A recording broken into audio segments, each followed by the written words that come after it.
The Dow surged 1,000 points on Tuesday because Trump said the U.S. might leave Iran, even if the Strait of Hormuz stays closed.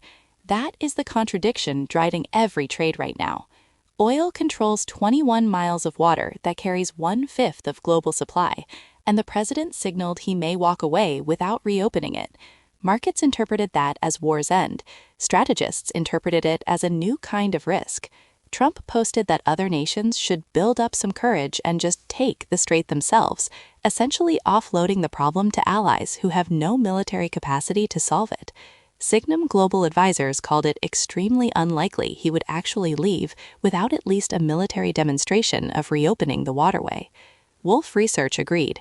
Trump is ready to be done, but a hasty exit without demonstrating we can reopen the strait militarily is not on the table.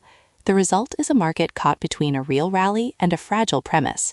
Tech led, Meta up 6.5%, Alphabet up 4.8%, Nvidia up nearly 5%, because if the war ends, energy costs fall, consumer spending recovers, and rate hike risk retreats.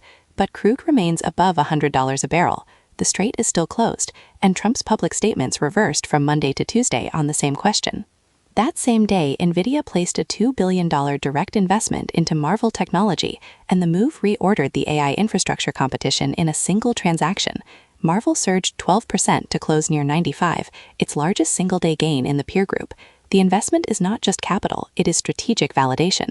Nvidia opened its NVLink fusion fabric to third-party silicon, turning a proprietary interconnect into a platform other chip makers can build on. Marvell's data center revenue already reached $1.5 billion in Q3 of its last fiscal year, representing 73% of total revenue, and growing 38% year-over-year. The Nvidia investment endorsed Marvell's custom silicon and optical interconnect capabilities directly.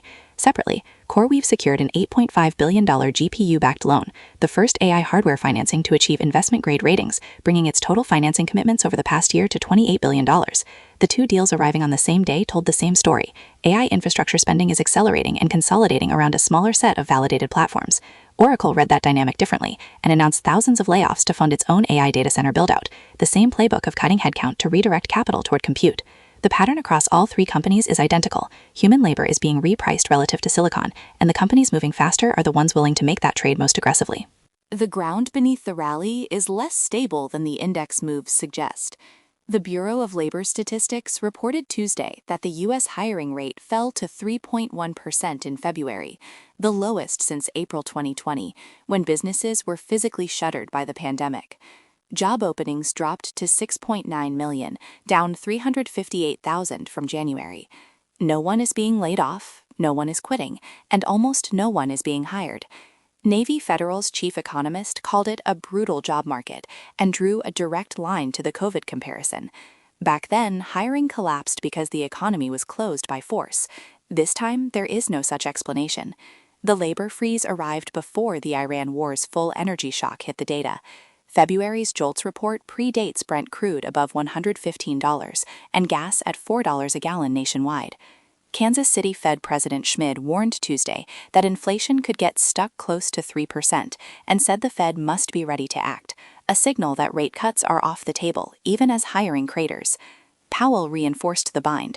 The Fed can wait and see how the war affects inflation, but it has limited scope to counter an energy price shock without risking a wage price spiral.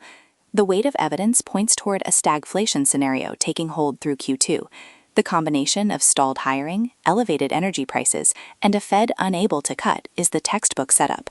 That conclusion only holds, however, if the Strait of Hormuz remains disrupted through mid-April, when strategic reserve releases begin losing their buffering effect. If Trump secures even a partial reopening or a credible timeline, crude retreats, the Fed regains room to move, and the labor market freeze resolves as a weather and uncertainty-driven anomaly rather than a structural break. Friday's March jobs report is the first hard data point that will answer which scenario is actually unfolding. A second consecutive week hiring number would make the stagflation reading very difficult to dismiss.